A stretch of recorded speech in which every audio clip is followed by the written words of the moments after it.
اس نے اس پر ترس کھا کر ہاتھ بڑھایا اور اسے چھو کر اس سے کہا، میں چاہتا ہوں تو پاک صاف ہو جا، اور فی الفور اس کا کوٹ جاتا رہا اور وہ پاک صاف ہو گیا۔ مرکز رسول کی لکھی گئی انجیل، اس کا پہلا باب، اس کی 41ویں سے 42ویں آیت۔ اس نے اس پر ترس کھا کر ہاتھ بڑھایا اور اسے چھو کر اس سے کہا، میں چاہتا ہوں تو پاک صاف ہو جا، اور فی الفور اس کا کوٹ جاتا رہا اور وہ پاک صاف ہو گیا۔ مرکز رسول کی لکھی گئی انجیل، اس کا پہلا باب، اس کی 41ویں سے 42ویں آیت۔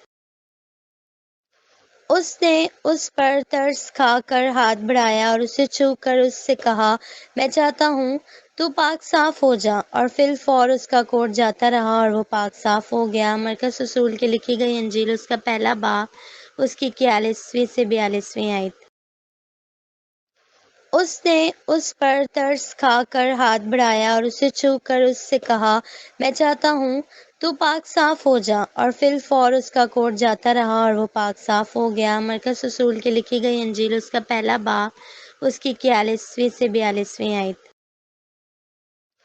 اس نے اس پر ترس کھا کر ہاتھ بڑھایا اور اسے چھو کر اس سے کہا، میں چاہتا ہوں تو پاک صاف ہو جا، اور فی الفور اس کا کوٹ جاتا رہا اور وہ پاک صاف ہو گیا۔ مرکز رسول کی لکھی گئی انجیل، اس کا پہلا باب، اس کی 41ویں سے 42ویں آیت۔